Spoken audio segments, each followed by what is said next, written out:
යුද්ධයක් ගැන කතා කරනකොට ඇත්ත තත්ත්වය ගොඩාක් වෙලාවට ප්‍රචාරක සටන් පාට අස්සේ හැංගිලා යනවා. හැබැයි ඉතින් සංඛ්‍යා ලේඛන වලට බොරු කියන්න බෑ. අද අපි මේ විග්‍රහයන් බලන්නේ දත්ත ඇතුලින් මේ යුද්ධයේ ඇත්තම තත්ත්වය දිහා. අපි මේකේ ගැඹුරටම ගිහින් බලමු. හරි. මේ මුළු කතාවම තේරුම් ගන්න නම් අපි මුලින්ම මේ සංකල්පය ගැන දැනගන්න ඕනේ. ඒ තමයි ක්ෂය වීමේ යුද්ධයක හිරවීම. සරලවම කිව්වොත් මේක කියන්නේ මෙහෙම දෙයකට. දෙගොල්ලොන්ටම ලොකු තීරණාත්මක ජයග්‍රහණයක් ගන්න බෑ.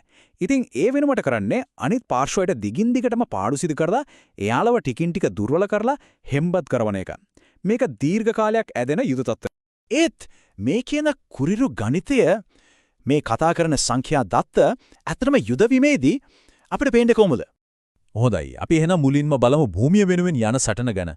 දත්ත අපිට පැහැදිලිවම පෙන්눔 කරනවා මේක දැන් අඟලින් අඟලට යන හරිම හෙමින් යන යුද්ධයක් වෙලා කියලා. ලොකු චිත්‍රය ගත්තොත් දත්ත පෙන්눔 කරන විදිහට මේ වෙනකොට යුක්‍රේනයේ මුළු භූමියෙන්ම 19.21% ප්‍රමාණයක් රුසියානු පාලනය යටතේ තියෙනවා. මේක ඇත්තටම සැලකිය යුතු තරම් විශාල ප්‍රදේශයක්. හැබැයි බලන්න අල්ලගෙන ඉන්න මුළු ප්‍රමාණයටත් වඩා වැදගත් වෙන්නේ ඉදිරියට යන වේගය. මෑත සතියකදී ඒ කියන්නේ දිසැම්බර් 9 ඉඳන් 16 වෙනකම් රුසියාව දිනාගෙන තියෙන්නේ වර්ග සැතපුම් 9ක් විතරයි. ඊට කලින් සතියේ ඒ ගාණ වර්ග සැතපුම් 55ක් වෙලා තියෙද්දි බලන්නකෝ ඒ පහත වැටීම. මේකෙන් පැහැදිලිවම පේනවා ඉදිරි ගමන කොච්චරනම් මන්දගාමී වෙලාද කියලා. ඇත්තටම මූලාශ්‍රවල මේ தත්ත්වය විස්තර කරන්න පාවිච්චි කරන්නේ හරිම බලවත් වචන ටිකක්. ඔවුන් කියන්නේ ඉදිරි ගමන ඇවිදින වේගෙවත් ඉක්මා ගින්නේ නැහැ කියලායි. ඒ කියන්නේ මේ එකතන පල් වෙන ස්වභාවය ගැන අපිට හොඳටම හිතා ගන්න පුළුවන්. හරි. භූමියේ ගමන ඕම හිමින් යනකොට අපි දැන් බලමු මේ වෙනුවෙන් ගෙවන්න සිද්ධ වෙන මිල ගැන. ඒ කියන්නේ දරා ගන්න බැරි තරම් මිනිස් ජීවිත හානිය ගැන. මේක ඇත්තටම සංඛ්‍යාවල යුද්ධයක්.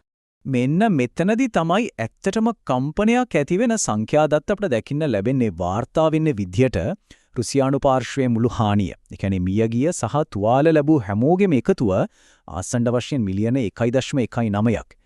ඒ කියන්නේ ලක්ෂ 11.9ක් විතර. ඊටත් වඩා ගැඹුරට ගියොත් මේ ගැටුමේ එකම එක අවුරුද්දක් ඇතුළත විතරක් මියගිය රුසියානු සොල්දාදුවන් ගණන 3,91,270ක්. මේ අංකෙන්ම තේරෙනවා මේ මොහොතේ ගැටුම කොයිතරම් දරුණුද කොයිතරම් තීව්‍රද කියලා. හරි. මේ තමයි සමහර විට මේ සම්පූර්ණ විශ්ලේෂණයේම තියෙන කම්පනීය දනවනම දත්තය. දිනාගන්නා හැම වර්ග කිලෝමීටරයකම භූමියක් වෙනුවෙන් රුසියානු සොල්දාදුවන් 83 දෙනෙකුගේ ජීවිත බිලිවලා තියෙනවා. ලබා ගන්නා දෙයට සාපේක්ෂව ගෙවන්න වෙන මිල කොච්චරනම් අසීමිතද කියන එක මේකෙන් පැහැදිලි. හැබැයි මේ දැවැන්ත මිනිස් ජීවිත හානිය එක පැත්තකට විතරක් සීමා වෙලා නැහැ.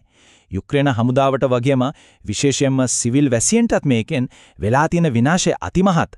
දෙපාර්ශවයේම දහස් ගණන් ජීවිත නැති වෙලා ලක්ෂ ගණක් තුවාල ලැබලා තියෙද්දි මේ යුද්ධයේ ඇත්ත බරපතලකම අපිට පේනවා. ඉතින් යුද්ධ බිමේදී තීරණාත්මක ජයග්‍රහණයක් ගන්න බැරි වෙනකොට මොකද වෙන්නේ? යුද්ධයේ උපාය මාර්ගික ඉලක්ක වෙනස් වෙනවා. දැන් අලුත් ඉලක්කේ වෙලා තියෙන්නේ යටිතල පහසුකම්. වෙන විදිහකට කිව්වොත් සිවිල් වැසියන් දෙරෙහි යුද්ධයක්. මෑතකදී යුක්‍රේනයේ විදුලි බල පද්ධතිය ඉලක්ක කරගෙන ඩ්‍රෝන සහ මිසයිල් පාවිච්චි කරලා හොඳින් සැලසුම් කරපු ප්‍රහාර 500කට කිට්ටු ගාණක් එල්ල කරලා තියෙනවා. මේක යුද බිමෙන් එහාට ගිය සටනක්. මේ උපාය මාර්ගයෙන් සාමාන්‍ය මිනිසුන්ට මොකද වෙන්නේ කියලා තේරුම් ගන්න හොඳම උදාහරණයක් තමයි ඔඩේසා නගරය. නගරේ පුරාම උණුසුම නැති වෙලා නල ජලය නැහැ, පොදු ප්‍රවාහනේ සම්පූර්ණයෙන්ම නතර වෙලා. ඊට අමතරව මේ ප්‍රහාර වලින් සිවිල් වැසියන් 7 දෙනෙක් තුවාල ලැබුවා. යුද්ධය සාමාන්‍ය ජන ජීවිතයට කොච්චර දරුණු විදියට බලපානවද කියන එක මේකෙන් පැහැදිලි. ඉතින් මේ දත්ත ඔක්කොම එකට එකතු කරාම අපිට පේන ලොකු චිත්‍රය මොකක්ද? මේකෙන් අපිට ගන්න පුළුවන් ප්‍රධානම නිගමනය මොකක්ද? මෙතන පැහැදිලිවම විනාශකාරී චක්‍රයක් අපිට දකින්න පුරුණා. පළවෙනියටම යුද බිම එකතැන පල් වෙනවා. දෙවනුම ලගා ගන්න භූමිය හරිම පොඩියෙත්. ඒත් ඒ වෙනුවෙන් ගෙවන මිනිස් ජීවිත මිල අති විශාලයි. ඉතින් ඒ නිසා තුන්වෙනි පියවර විදියට උපාය මාර්ග වෙනස් වෙලා සිවිල් ජනතාවගේ චිත්ත ධෛර්ය බිඳවට්ටන්න යටිතල පහසුකම් වලට පහර දෙනවා. අවසාන වශයෙන් කියන්න තියෙන්නේ මේකයි. මේ මූලාශ්‍ර වලින්ම අවධාරණය කරන දෙයක් තමයි දෙපාර්ශවයටම සිදුවෙන මිනිස් හානිය විනාශකාරී මට්ටමක තියෙනවා. ඒ වගේම මේ තත්වයට පැහැදිලි අවසානයක් නුදුරු අනාගතේ පේන්වත් නැහැ. ඉතින් මේ හැමදේම එක්ක අපිට හිතන්න ඉතුරු වෙන ප්‍රශ්න තමයි මේක.